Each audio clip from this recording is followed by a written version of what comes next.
order. We do have a quorum. We have actually Ilda online with us this evening, and hopefully Mark will come in or join us online. And we'll start out with Pledge of Allegiance.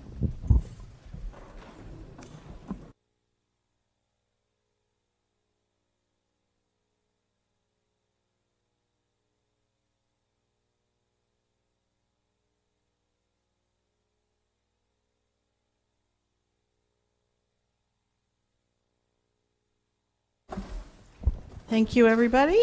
Welcome this evening. The first item on the agenda is approval of the October 12th, 2022 minutes. I'll entertain a motion. So moved by Katina. Oh. Is that Mr. Doyle? Mark, are you online? Yep. Okay, great. So we'll have you as the second. Katina made the motion.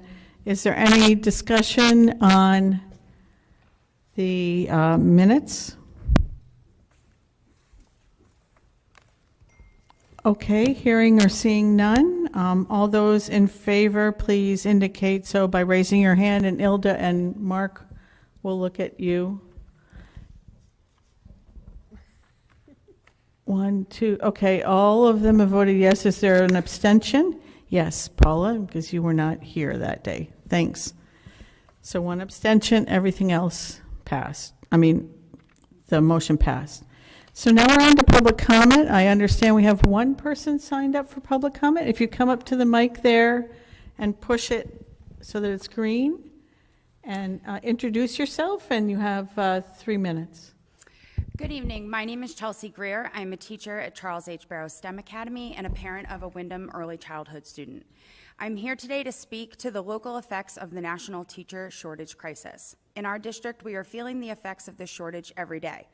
Students are missing out on quality instructional time, support services, and the opportunity to participate in engaging learning activities that cannot be facilitated when a school is understaffed. Teachers and school staff are overwhelmed.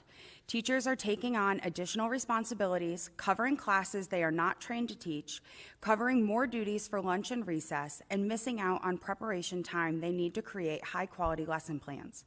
Teachers are burning out. Never have I heard from so many colleagues about feelings of pure exhaustion this early in a school year. So many of us are returning each day with the hope that today will be the day we catch up on our to-do lists, only to see it get longer by the time we leave that evening. It is my deep concern that I will see more and more colleagues leave our schools when that reservoir of hope runs out. I stand here today asking you to consider the ideas and suggestions put forth in the report called Here Today, Gone Tomorrow, created by a task force on teacher shortage by the American Federation of Teachers. I encourage you to pay close attention to the sections about what happens when teachers have more time for planning and collaboration, a reduction in paperwork, and when students spend less time testing.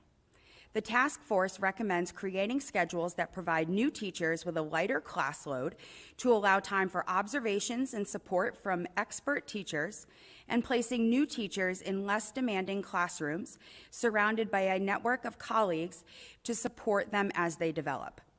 They recommend offering time within the workday or paid leave and financial support for education costs to support school support staff who want to transition into a teaching role. Teachers across the country are citing the amount of paperwork as a high-ranking burden in their job responsibilities. The report recommends reviewing local policies that may add to the amount of unnecessary paperwork, and working in partnership with teachers, city leaders should consider policies that limit the amount of paperwork from teachers and school staff. These are just a few of the examples of implementation strategies suggested by this report. There are many others that could provide real support to our district, and I encourage everyone listening tonight to read the report in its entirety. I had the opportunity this summer to spend time in Boston with AFT members from across the country, and we're all sharing the same feelings of stress and burnout.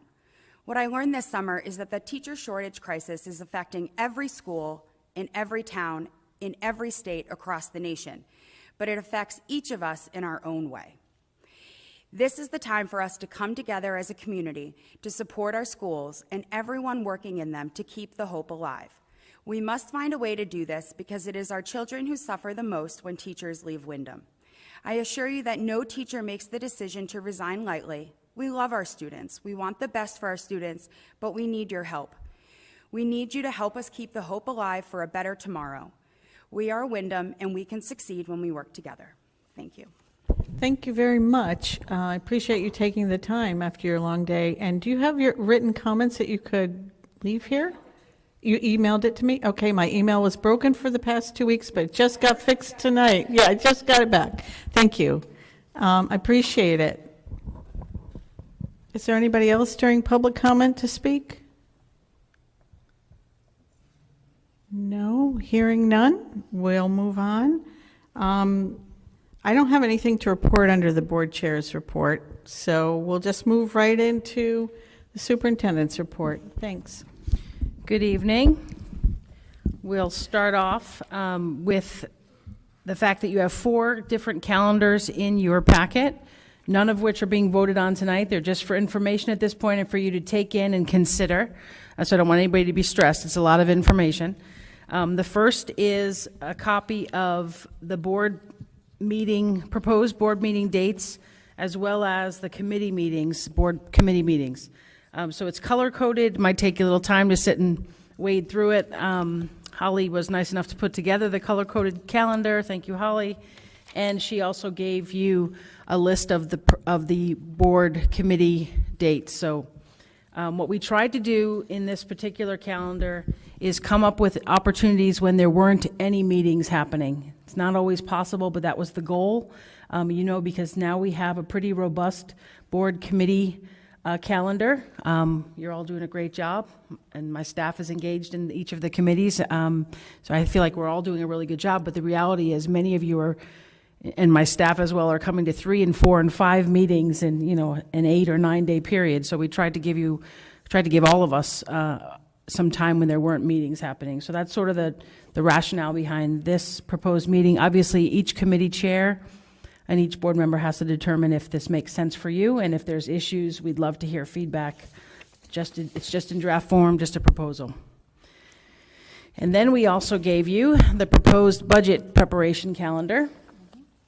It looks very similar to last year's because it's actually driven by particular dates that are in the town charter that we have to meet. So can't make a whole lot of changes on that, like I said, because it's structured. And last but not least, the calendar committee put together the proposed 23-24 calendar for you to take in, and at some point soon you'll vote on it, but not tonight. Do people have any questions for Dr. Youngberg on the calendars?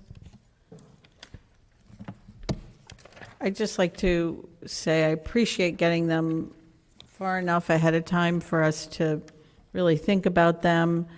I encourage board members who have any suggested changes to the calendars, any of them, or questions, to reach out to Dr. Youngberg or myself before our next meeting on November 9th, if at all possible, because we're going to have to take action on the things that we're required to act upon before December. So, and because of the way the Thanksgiving falls and everything, we don't have a lot of meetings between now and December. Does that make sense to folks? Yes. Okay, thanks. Next up in my report is just the biweekly check-in on student attendance and student discipline. As I mentioned last time, since we're checking in every 2 weeks, it's sort of hard to determine trends at this point. But what we've given you is the 2 week period and the comparison to where we were for the entire year so far. I don't know if there's any questions, concerns. Okay. If I miss you, Ilda or Mark, just speak up, okay? Okay. Okay, thanks. We'll keep moving on then. Thanks. Okay, then I have the Windham Middle School update. As you know, I meet at least every 2 weeks. It seems like every day lately, Carlos. We've been Zooming a lot. Check in with Mr. De La Barrera about the progress of Windham Middle School, and some of the highlights are included in your packet. And you might have seen it when you walked in the front door. They are starting a coffee with the principals, with the leadership team. I think it starts on November 7th. It's the first time parents can come and have coffee. So if any of you would like to join, you're welcome. They have gotten their student council reps. They have a student council in place now, and in order to increase the students' student voice and decision-making, they have conducted student assemblies to address particular behavioral expectations and particularly to eliminate physical contact, which, having worked in a middle school before, is something that always has to be reiterated. They need to, often be reminded about boundaries and personal space. They are monitoring their teachers' lesson plans, which is an important piece in delivering high-quality instruction. They are continuing, like all of our schools, to run their attendance meetings and make sure that they are tracking the data and hopefully encouraging students to come to school more often. And the next meeting of the Windham Middle School Improvement Committee will be November 9th from 3 to 4 p.m. And that is going to be a hybrid meeting. So board members, if you can't make it in person to the middle school's conference room, you're welcome to log in virtually and we will get you the link. I don't know if there's any questions or... Go ahead, Mary. Yeah, I'd like to know what the schedule looks like for Principal De La Barrera, what days he's at Windham Middle School, when he's at North Windham, and what the times are. Sure. So I don't know if you want to step up, Carlos, or if you want me to answer. I know that we've made a recent change just yesterday or the day before yesterday, but he was attending... He was in Windham Middle School Monday, Wednesdays, and Fridays, and then at North Windham Tuesdays and Thursdays, but I'll let you take it over from there. Yeah, so good evening, everyone. How you doing? Good. Okay, so we were changing, adding another day. I was there Mondays, Wednesdays, and Fridays here at Windham Middle, and then Tuesdays and Thursdays at North Windham. And until Thanksgiving, we're adding a Thursday here. So basically, we'll be here with the middle Mondays, Wednesdays, Thursdays, and Fridays. Until Thanksgiving, that's correct. We're trying to make sure that we shore up some of the new routines and procedures that they're putting in place, and we thought it would be beneficial for him to have an extra day here. Does North Windham have a dean now? It does. Actually, the one school that gets impacted by this change is Sweeney Elementary School, because the dean is filling in Carlos's time at North Windham. But the reason I chose Sweeney as the school that's being impacted is because they only have 231 students, which is one of our smallest elementary schools. Might be our smallest. I have to check. No. Okay, second smallest. And they were functioning without a dean for an extended period of time. You all know that this is the first year they have actually had a second set of hands. So when I had to make the decision about moving him over, Sweeney School has the smallest population of the 3 schools involved. North Windham has almost twice as many students as Sweeney, and the middle school has about 2.5, almost 3 times the number of students. So I made a data-driven decision that we were going to impact the smallest school that has functioned without a dean or a second set of hands from a leadership perspective, well, up until now. They just recently got the new dean. So, and it's just temporary. It's till we establish the routines and structures, and then we'll go back to the way it was, the 60-40 split. Are you going to reevaluate after Thanksgiving about the schedule then? Yeah, I mean, the way I delivered the change to the leadership team is it's a temporary change, but of course, we're always evaluating. Any other questions? Katina? Can I go back for a moment on attendance? Oh, sorry. Can we go back for a second regarding attendance?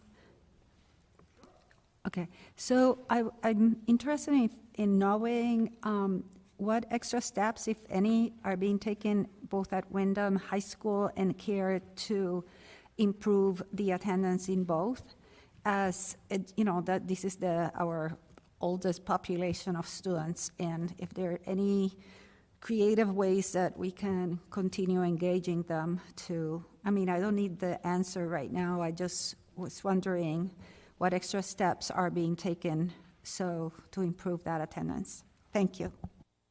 We will get you that information. It's something we talk about regularly. We'll get you a formal document that shows all they're working on. And as you probably know from having raised children, the older they get, the more complicated it is, right? So, but we will get you a list of all the things they're doing. Anybody else? Okay, we'll keep moving along then. Thank you. Okay. Provided the board some information about the Riverside Drive Art Walk. I don't know if there's any questions, but I'll just keep moving. Gave the board an update on the anti-racism professional development that was delivered to the Barrows staff on Monday afternoon and will soon be delivered to the other staffs in the district. I have heard a few pieces of feedback from the Monday session. It seemed like it went well. The staff was engaged and is interested in actually learning more than was even shared in that first session. Next up is just some information about our November 1st Professional Development Day. That is a day of no school for students, PD for the teachers. Then we gave you some information about the Windham Public Schools Central Office relocation. There have been some interesting things that are going on in terms of trying to make sure we're ready for that move. I still haven't actually heard if they've hooked up the power yet. I was told that Eversource was there today, so that's the start of us actually being able to make that move.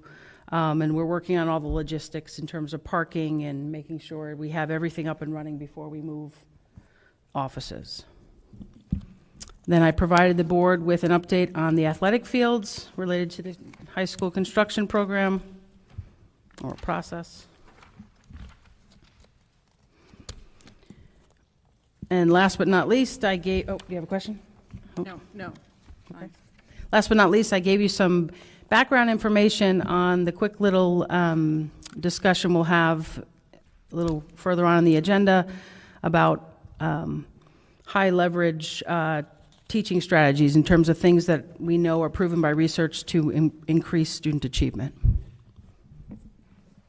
Any questions?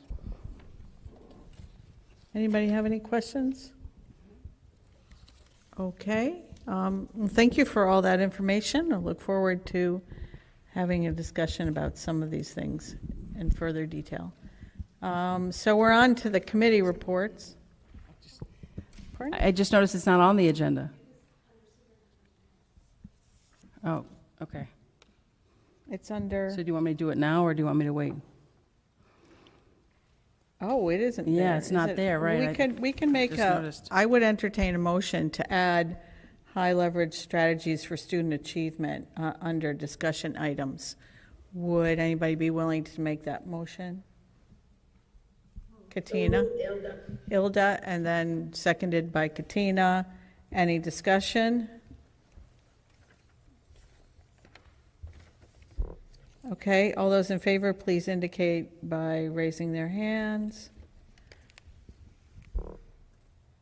I see Mark and Ilda said yes too. So, okay, that will be item C under discussion then. And while we're at it, I'd like to make a motion to remove under action items, item A, possible action on policies on sexual harassment and ADA/504 for students and employees. It's come to our attention that we're not ready to take action on that this evening because we have to sync it up with new state requirements, correct? Yes, and since we're about to do the committee report, we. While we're at Let's just do the motions. I'll entertain a motion to remove that from the action items. Motion made by Ilda. Second. Seconded by Paula. Any discussion? I mean, Katina. Gosh, Katina, I don't know what I'm very sorry. No, that's fine. No, it isn't fine, but any discussion on that? It's okay. No, it isn't. Any discussion on that? Okay, all those in favor, please raise your hands. Okay, I can see Mark and Ilda even better now. Okay, so that's removed. So now we're on to committee reports and policy. Katina, I'll hand it over to you. Just a brief report that we will be meeting tomorrow at 5:30 for our monthly meeting. And item A then will be discussed tomorrow. It was an unintended error. And we are moving right along by updating and modifying our policies. That's it. Next meeting, I will have a better report to give. Are there any questions for Katina or comments by other members of the committee? Okay, thank you for plugging along on this. It's a lot of work. So finance and audit. Mark, you're on.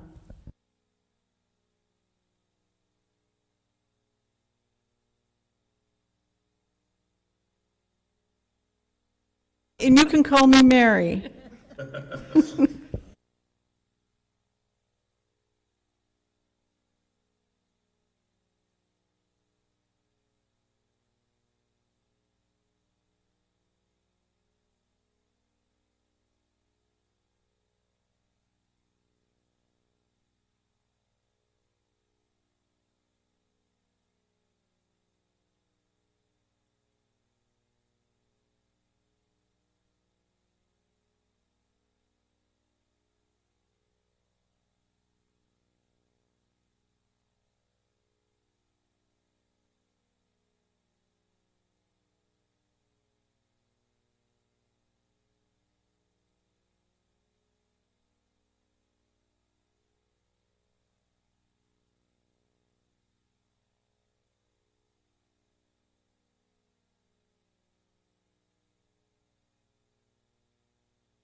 Any questions on that? Comments? I do have an update, Mark, and I apologize. Just earlier, like maybe Tuesday of this week, we heard from Tyler Griffin. I had reached out after our last meeting to inquire about the timing of the audit so that Rita and her team would know what the schedule is and when they can expect things to be happening, and got a quick response from Tyler, and he asked Christian to be in touch with Rita, and the auditor's schedule has been shared. And I don't know, Rita, is there anything you want to add about that, or you, Tracy? You need to talk into a mic, I'm sorry. Because you did raise it, Mark, I do want to make sure people know that this is moving along. Yep. Yeah, I did.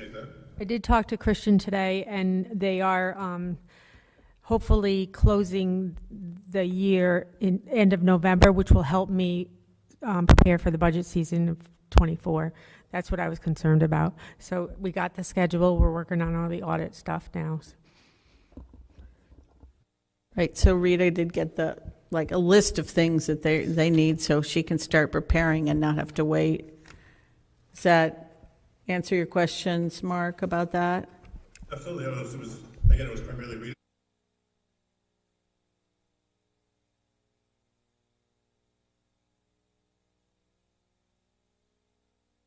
I just want to clarify that the Board of Ed is not behind on the audit. The town and the town side and the auditors have been behind on the audit. We've been getting them the information, right? Yes, that's correct. The town is responsible. Anything else on finance and audit?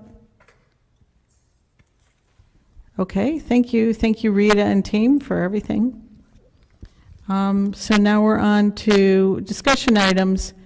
And the first item is Windham High School benchmark assessment data. We're going to have Mr. Weathers run through the data. He has done the other schools already. We were just waiting on the high school's new benchmark system, so.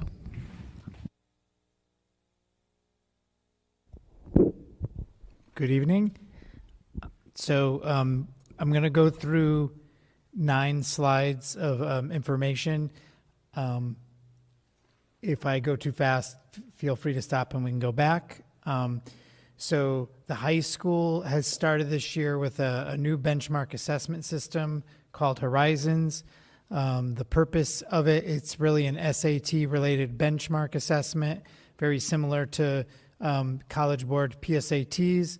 The exception to this is that it's we can administer the assessment and get the results the same day. When our grade 11 students take the PSATs, they get them back about 6 weeks later, like the October administration that took place. They'll get them like first week of December usually.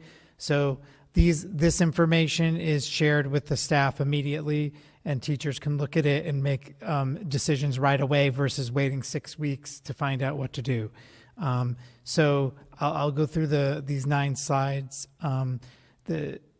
This first slide is the average scale score for the 93 test takers that took the initial grade 11 administration of this test. I know it's a little blurry in here. Hopefully in your packet, it may be, when we could share this digitally. I don't think it's in your packet. Yeah, sorry. So strike what I just said, nix that. Pretend you have a beautiful packet that shows this. So with the scale score of 734, that's the average total score that the students had on this test for the 93 students that took it. The graph on the right is kind of a distribution of the total score amongst all the students that did take this exam. And obviously, 734 is obviously lower than we'd like the average scale score to be at this point. The state target for the end of 11th grade would be a score roughly of 1030, which would be 580 for math, or 480 for math, excuse me, and 530 for math, 480 for RB and W. Third time's the charm. So obviously this is a little lower than we would like to see at this point. Next slide, please. So if you break it down, this is our average score for, this is our math score. So the average score right now is 380. And you can see the distribution to the right, the students, the color green represents students that were passing the benchmark for the grade level at this point of the year. Next slide, please. Is grade 11. You can see grade 11 it also says math. Oh, that is the math score. I'm sorry about that. Next slide. And then this is our grade 10 overall score at 803. As you notice that actually our average grade 10 score currently is higher than our grade 11. We noticed too, actually that's a mixed bag. We'd like our grade 11 to be higher. The people from Horizon noticed that this is a relatively decent score, average scale score to have at this point in time at the beginning of grade 10. Relatively speaking, we'd obviously always want it higher. And then you could see the scale distribution. Next slide, please. Okay, this is the evidence-based reading and writing score. Average score 402. I'm just going to move to the next one. And also 402 for the math score. Okay. Finally, this is the grade 9 distribution for our freshmen. You could see, obviously, large freshman class of 204 test takers that day. 656 is the average scale score with the distribution. And I'll just quickly go through the evidence-based reading and writing score, and then finally the math score. And so that is the data shared. And then I just want to share, and obviously Ms. Kavanaugh is in the audience. Oh, one thing I wanted to show everybody, because this is important. This is the sample student score report that are, this is a sample student score report that all our students receive and our teachers have access to. So this isn't, purposely you don't see any student name here, but it gives the average score, it gives the score of the student. It gives some percentiles ranked based on national norms. Also gives the evidence-based reading and writing score along with the math score. And then while it's a little blurry here, it gives subsections. And I think if you go to the next slide, if memory serves, it also can break down sections of the test and give right and wrong answers, which is very valuable for teachers when they're conferencing with students and just going over some of these items. So this is just an example of a detail that a student would get, and teachers would have access to this.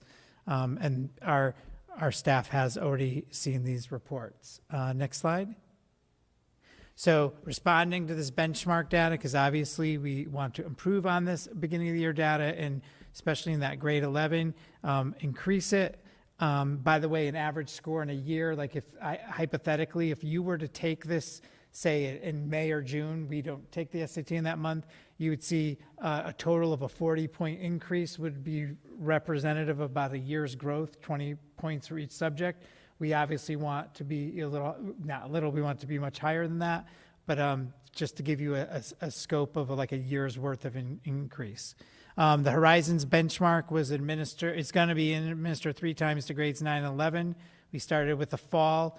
We're going to do, it won't be a traditional like winter, spring, because we want to give a test right before they take the actual SAT. We want to give the teachers a chance to respond. PD on the benchmark analysis occurred with the Windham High School staff from the people from Horizons on October 7th. Some of the action steps are doing, they're working on not just the math and ELA departments, but those departments are working hard to figure out ways to embed item stems and types into their core instruction, into their existing curriculum. The data cycles, when departments meet, you can see there's just a list of focus disciplines. So science, while they also have the NGSS, they're working on the data interpretation piece of the SATs. Grade 9 and 10 ELA departments are working on vocab and context. Grade 11 ELA, the writing section subscore. As a matter of fact, one of the teachers in that department recommended purchasing Quill using Commissioners Network funds to help improve that. So we thought that was a good suggestion. So WHS administration purchased that to help us. And again, with grant funds from Commissioners Network. We have or in the process of doing it, our ESOL department is working on increasing lexile level on the EDGE placement test.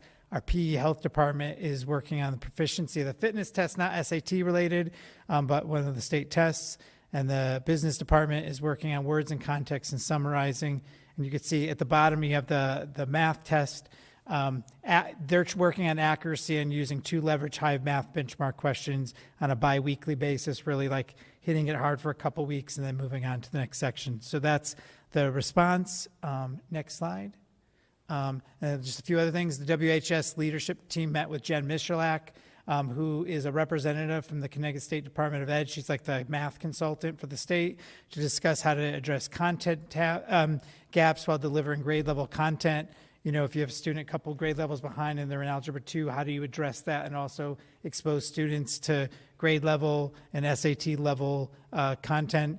So she gave them some good tips and feedback. They're also doing some student conferencing using student reports that you saw earlier.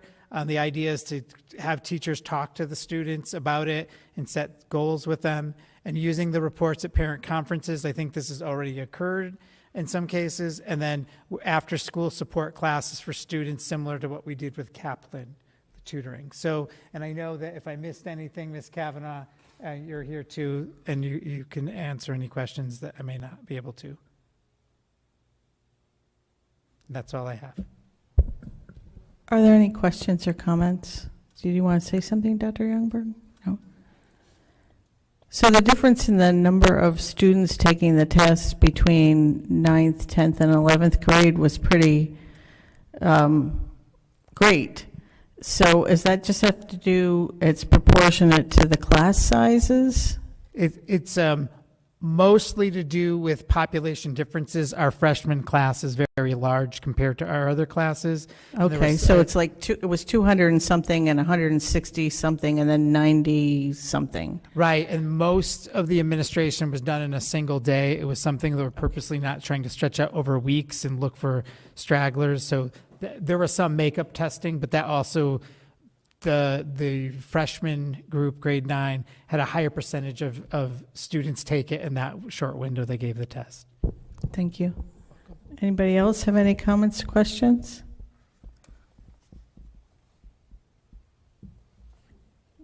Katina. I really appreciate that there is a lot of practice in test taking, because some of the students might have difficulty not with the concepts but actually taking the test, the format. And also that the teachers have access to the results pretty quickly in order to remediate or address the situation. So that seems really positive to me. Yeah, and just to emphasize that point also, the teachers are part of what they're focusing on, and some of the strategies we're using are directly a result of what teachers are recommending when they're looking at the data. So it's part of that process. Thank you, Neil. Thank you. Is there anything, I see you sitting back there, is there anything you want to add to that, or you'd have to come up to the mic, but you looked like you wanted to say something, but maybe I was misreading your face.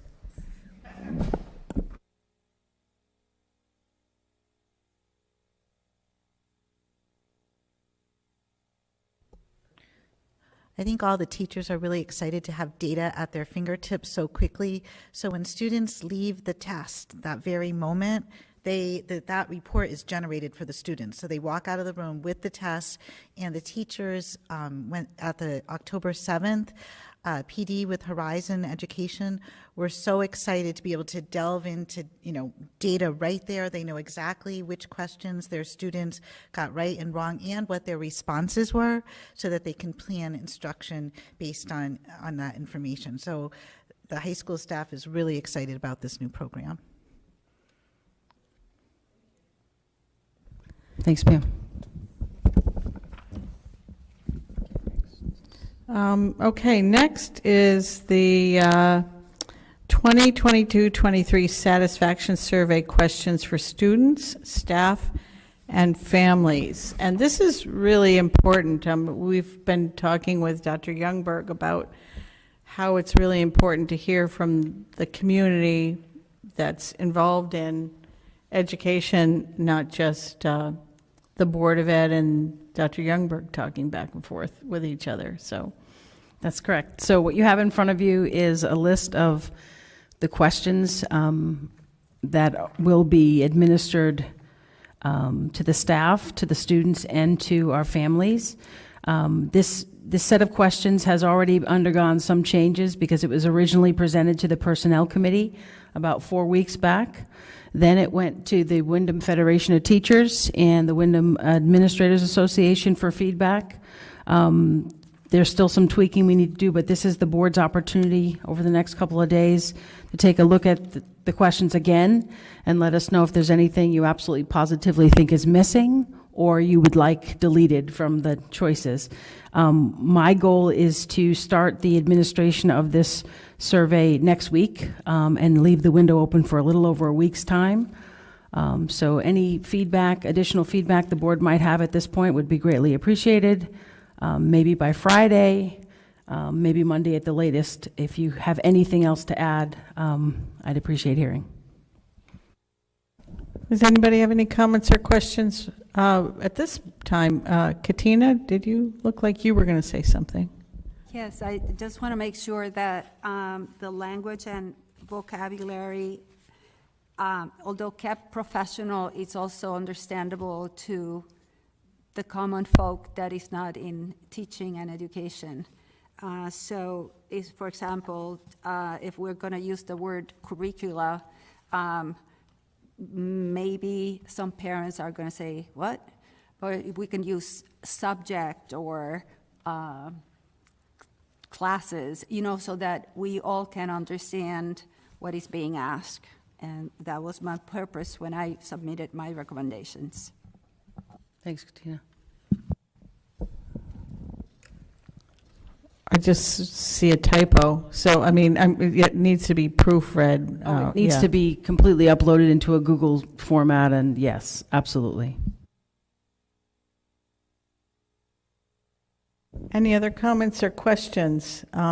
This is something we're going to want to look at, when we sit down with Dr. Youngberg in the middle of the year and talk about goals that we set at the beginning of the year and any other. This is important feedback for us to guide us. So I really urge board members to look at this by Friday if they can and weigh in. And we'll have a committee that will involve staff members going through the data that we get from the survey. My goal is to issue another survey in the spring. Actually be very close to the end of the school year, so that there's an opportunity for us to get the data, respond to the data, and then hopefully see improvements in where we are based on areas that we've targeted. Any other comments? Brendan? I just have one question on the family survey. Is that going to be sent out multiple times for families that have students in multiple schools? Like, I see a lot of the questions are school specific, and I can think of instances where I'd answer a question one way for one school and another way for another school. Yes, and we've run into this before when we've asked for feedback, so we think we have to give parents the opportunity to answer multiple times. Like, they could just answer once, but we're going to have to say you have the ability to do the survey a second time if you have a child in a different school, or we're trying to work out the details on that, but yes, hear you loud and clear. Thank you. Go ahead, Ilda. What is our homework?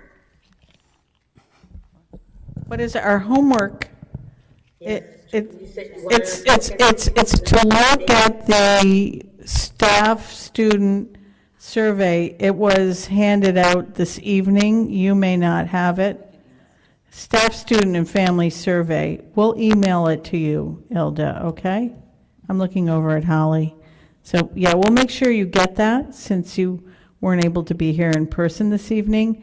And we're asking everybody to look at it and give any feedback, one final chance of feedback.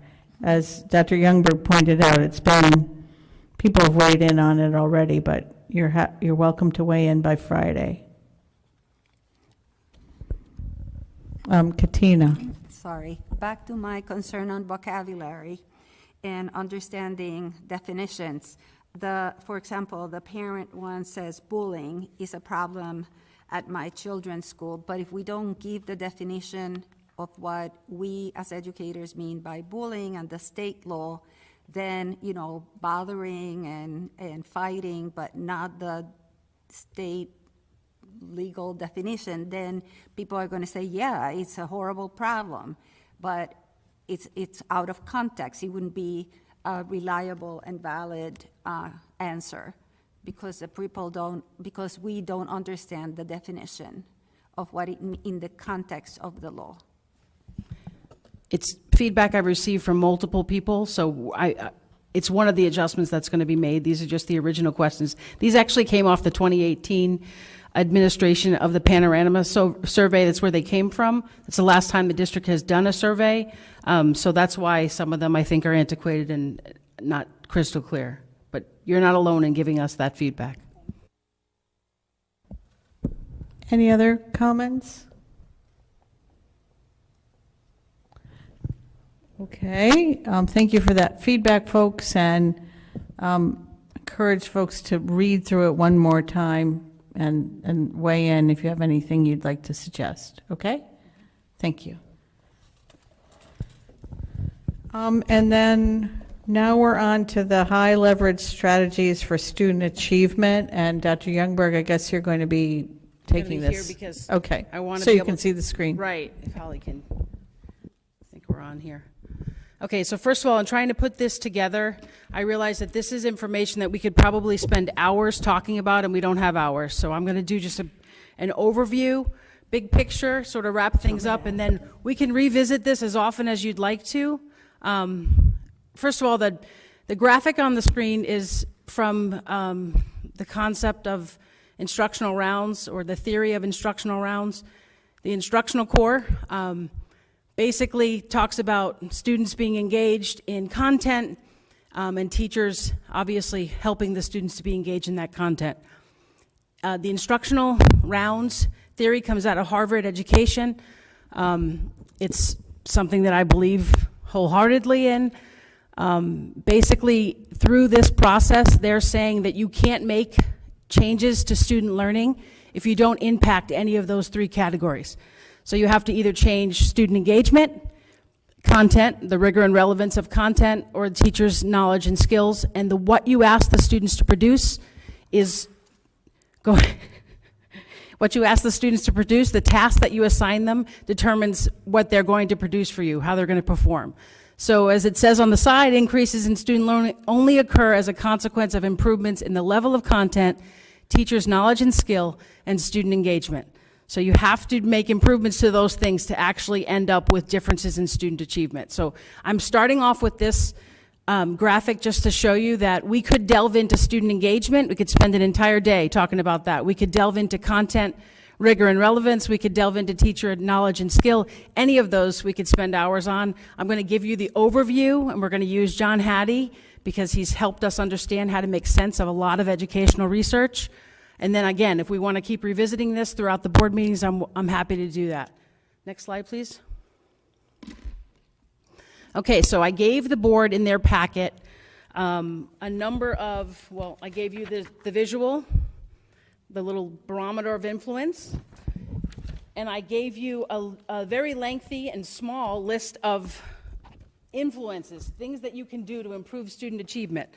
And Dr. Hattie has been nice enough, he's done some amazing work, to synthesize over 80,000 different educational studies that involved more than 300 million students across the entire world. And basically what he's done is he's created a way for us to gauge whether or not something is going to be effective. I'm not saying it's 100%, this is absolutely going to work in Windham. That's not what I'm saying. What I'm saying is he's looked at all these studies and come up with a way to give them a value, a score, a grade, to determine if they make sense to try. And we're going to go through some of those really quickly tonight, but I just want you to see. I would say that this graphic, the first graphic I gave you, is probably the easiest to understand, the barometer of influence. We want to be in the green and the blue. The things we do in our classrooms, we want them to have an impact on our students in the green range or the blue range. Anything above 0.40 is said to have accelerated student learning. Any questions so far? He's simplified very complicated concepts into this barometer of influence, and schools and districts all over the world are using his process to determine next steps in trying to improve student learning. Questions so far? It's just a lot to take in. That's why I said we could spend hours right, on this. So I think, are you going to focus on like an overview today, some questions, and then we can come back, back at it? And we don't have this presentation in our packets, do we? We're going to get you copies of everything. Okay, great, thanks. Next slide, please. All right, so here's some examples of factors or influences that Hattie has found in his meta-analysis to considerably accelerate student achievement, meaning they're in the blue range. They're the furthest over on our barometer of influence. Response to intervention, which is our intervention process. We call it in Windham, we call it WIN. It's basically figuring out ways to identify student needs and address them in different tiers. We're already doing that. We definitely can get better at it, but it's something we already have in place. Jigsaw method is a teaching strategy that many of our teachers already use, but it's been proven to have a pretty considerable impact on students taking in the concepts.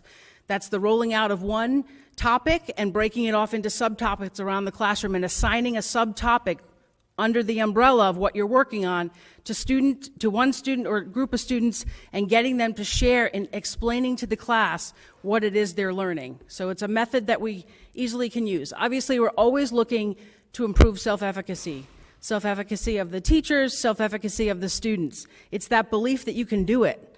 I know it seems strange that we're talking about whether or not you believe in yourself, but that actually has an impact, a positive impact on how you perform. It's been proven in multiple research studies. It actually has a fairly high impact.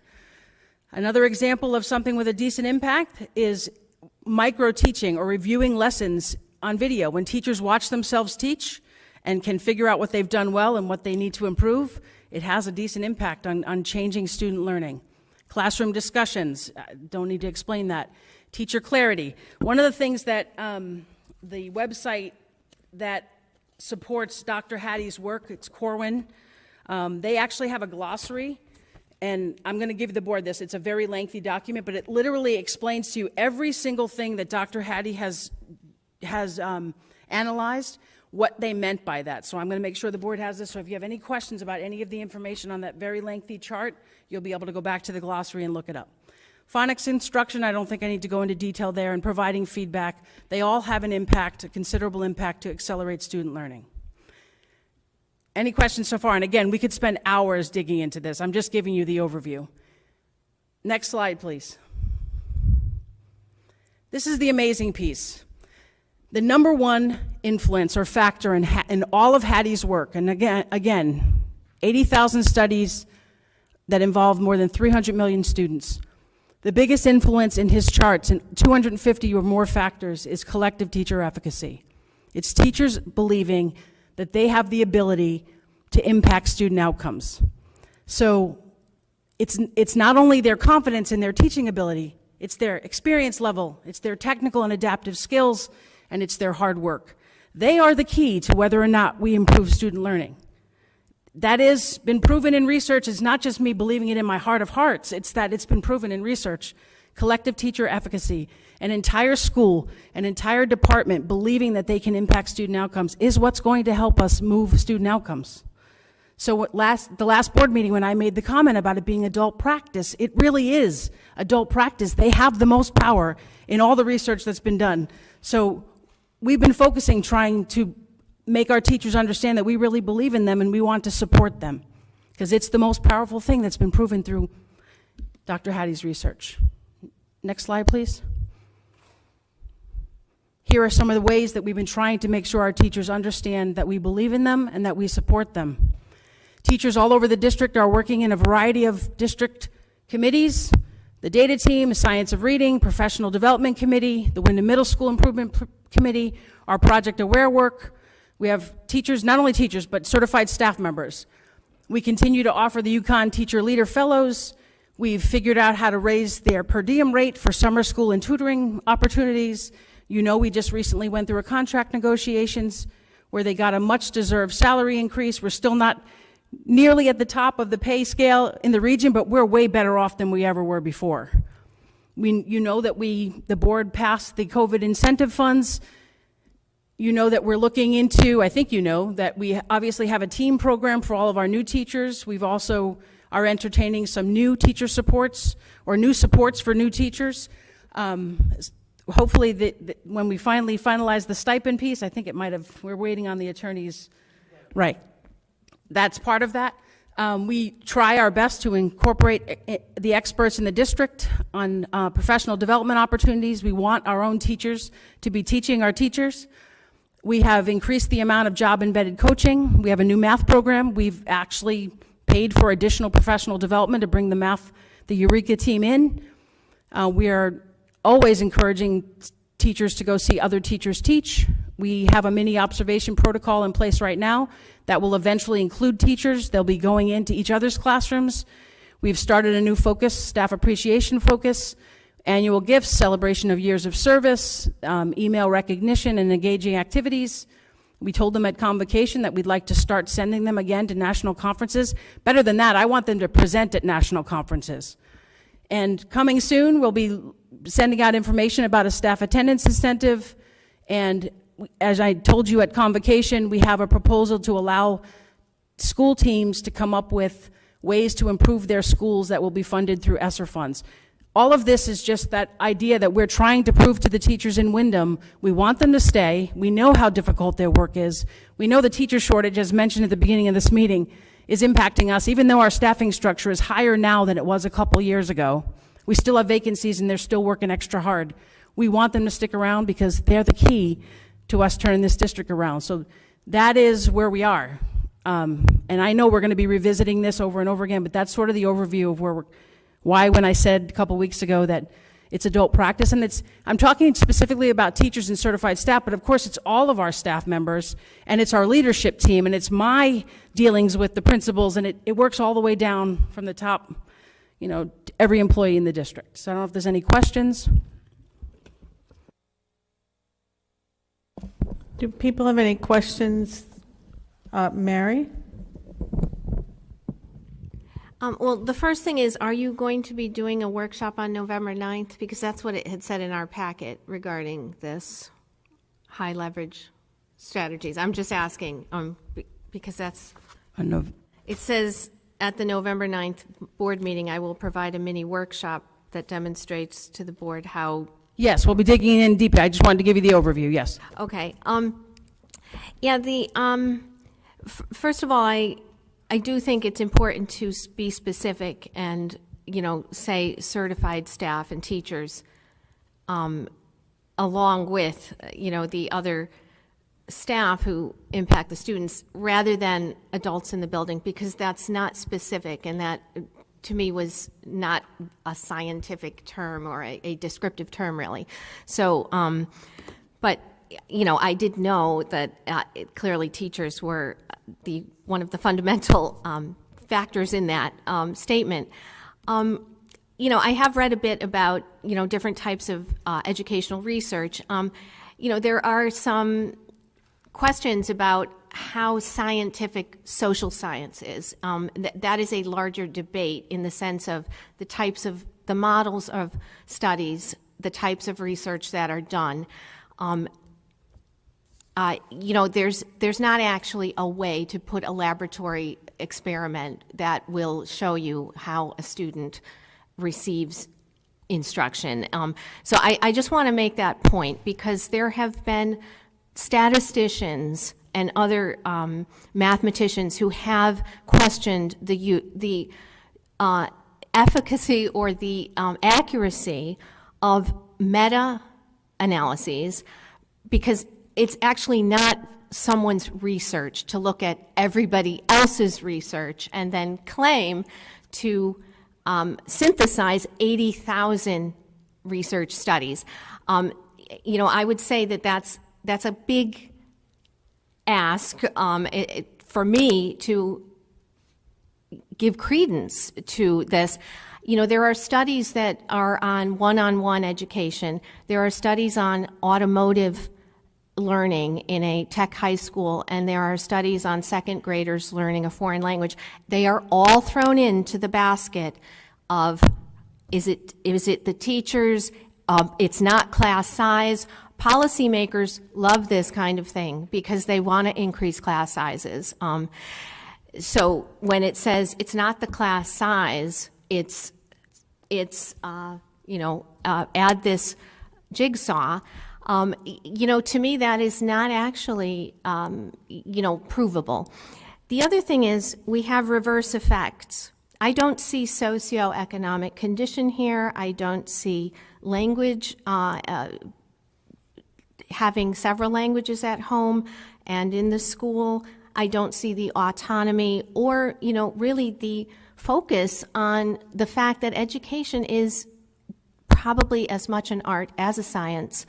And, it troubles me to think that so much faith is being put into, a claim, which the author himself has admitted that 50% of his numbers don't actually add up, because he is not a statistician, and he has things like negative probabilities, which in statistics don't exist. So, I would say I totally agree it's what we do in the classroom, but I'm not going to put all of my belief into this idea that somebody has crunched every single study that there is. Katina? Maybe Mary's question can be answered if we see the actual study somewhere. If there is a link to the actual study, I understand the limitations of meta-analyses, especially in a study that is so large. Nevertheless, considering that it was done in different countries, there must have been some measure of analyzing or what was average or acceptable that was functioning everywhere. So maybe that's a study that we can look at from the statistician perspective. Nevertheless, the collective teaching efficacy, some of the ideas that are here, regardless if it's actually totally accurate or not, seem to me very good in terms of using class discussion, teacher clarity, feedback for the student, direct instruction, formative teacher evaluation. I imagine that there was also some sort of statistical analysis in terms of which populations they had and if poverty, language, etc., since it was an international meta-analysis also. Of course, we can never forget about our own children, languages, and poverty. But as overall, this seems to be a very good model to make progress. Is there anybody else who wants to make any comments? Or Paula? I can't say that I know very much about the educational research and studies, but one of the points that stand out to me is teacher retention. And it seems to me that when you have teachers who are interested and engaged in, number one, their professional development, but also focused on student learning and continue in a district where the curriculum kind of settles down after a while and we have programs that are ongoing, I think having those high quality teachers that we're able to keep within our district certainly must make a huge difference. Anybody else have anything they want to say at this point or questions that they have? Dr. Youngberg, is there anything you want to say? Just that we're going to continue to revisit this. I've had a considerable amount of experience prior to Windham in improving schools. I stepped into this role under very strange circumstances, and we're thrown just a few months later into COVID. This is really our first year where I feel like I'm really able to focus on student achievement. Obviously, we're still dealing with a teacher shortage and some issues related to that. I know that Hattie's work is something that's guided my work and the improvements I've made in previous districts.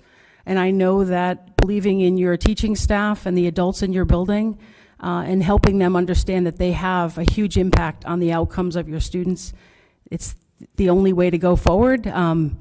So I'm going to continue to do what I believe and what I know from my own experience has gotten results. And I have a strong team and some pretty talented teachers that I know can get this done, and I'm not going to stop, whether there's disagreement about the research or the path that I take. Obviously, I listen to the board. You're my evaluators, right? You're helping guide the steps forward. But I know that we can make a difference in Windham. I know we're going to start seeing some pretty significant things here.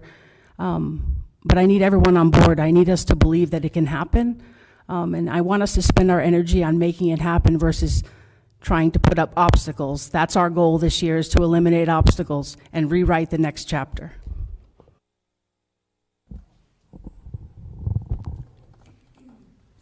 Okay, so I think what we're going to do is wrap this up for this point this evening, and we'll come back to discuss and learn more together on November 9th.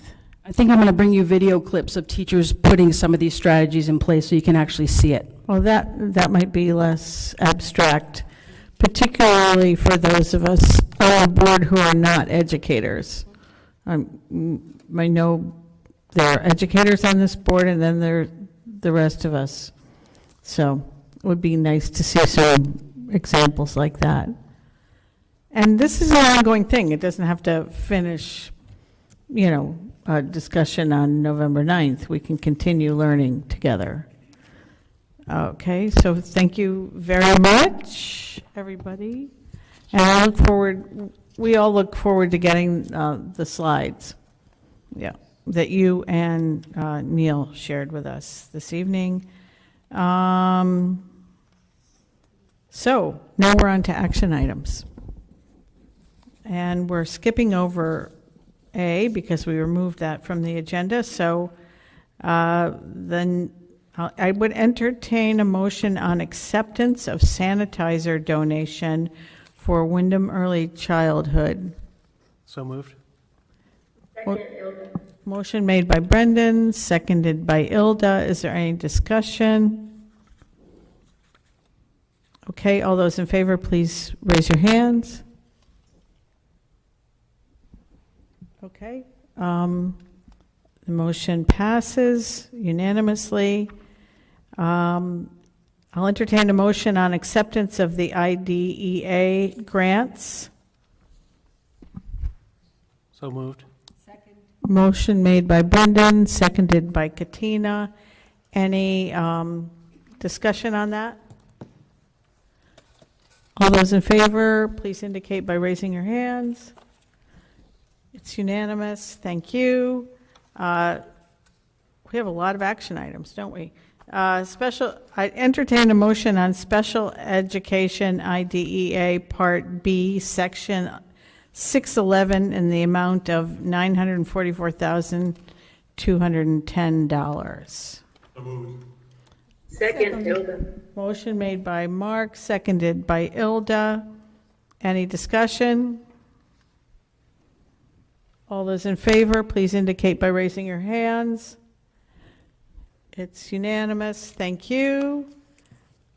I'd entertain a motion on preschool special education IDEA Part B, Section 619 in the amount of $38,033.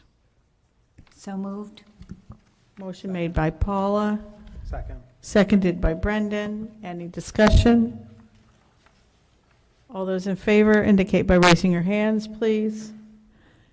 It's unanimous. Thank you. I'd entertain a motion on acceptance of the SSP grant of young parents in the amount of $250,000. Moved. Second. Motion made by Mark, seconded by Paula. Any discussion? Okay, all those in favor, please indicate by raising your hand. It's unanimous. Thanks. Then I'd entertain a motion on approval of CSDE second allocation supply chain assistance funds grant submission in the amount of $57,878.57. So moved. Motion made by Brendan, Second. seconded by Alicia. Any discussion? Please raise your hand if you in support. If you support it, unanimous, please. Thanks. Okay, now I'll entertain a motion for approval of budget transfers in the amount of $2,135,332 as recommended by the Finance and Audit Committee. Mark made the motion, Second. seconded by Katina. Any discussion on that? Please indicate a yes vote by raising your hands. Okay, unanimous. Thank you. Then I'll entertain a motion on a decision on proposed board meeting locations. Do you all remember what we're talking about here? Okay. Does anybody want to make a motion?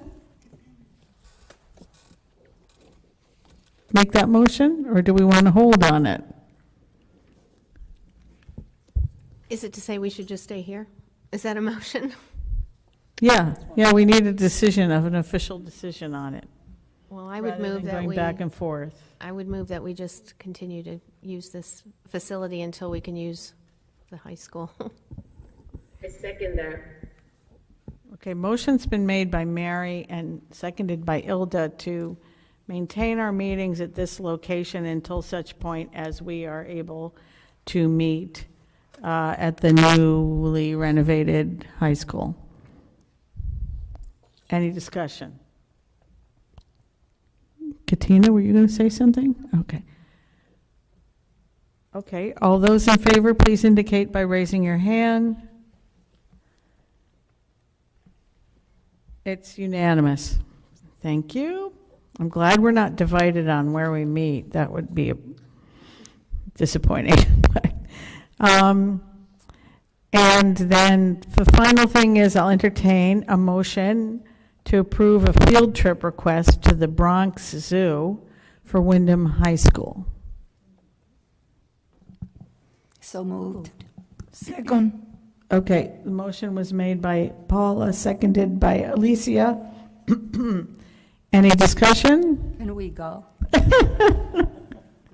Just a question, is this part of a particular study? Is that why the Bronx Zoo, or? Pam, do you have any details on that? Oh, I'm sorry, Sure. I didn't see that. I apologize. I'll read it, thank you. Okay. Any discussion? Further discussion? No? All those in favor, please indicate by raising your hands. Okay, unanimous. Those are all the action items on the agenda tonight. I'm looking to Dr. Youngberg because we got this beautiful book, and I think you should make an announcement about it. Sure. So in front of each of the board members is the latest edition of Mirrors and Windows. It's Windham High School's literary and art magazine. Dara Bowling is the coordinator of this, and it's chock filled with our students' work. It's really beautiful. So this is your latest copy, and we're really proud of it. Really proud of them. Go Whippets. It's so nice to get this each year. Thank you to Dara and team and all the students who contributed to it. Is there anybody who's signed up or would like to speak during public comment?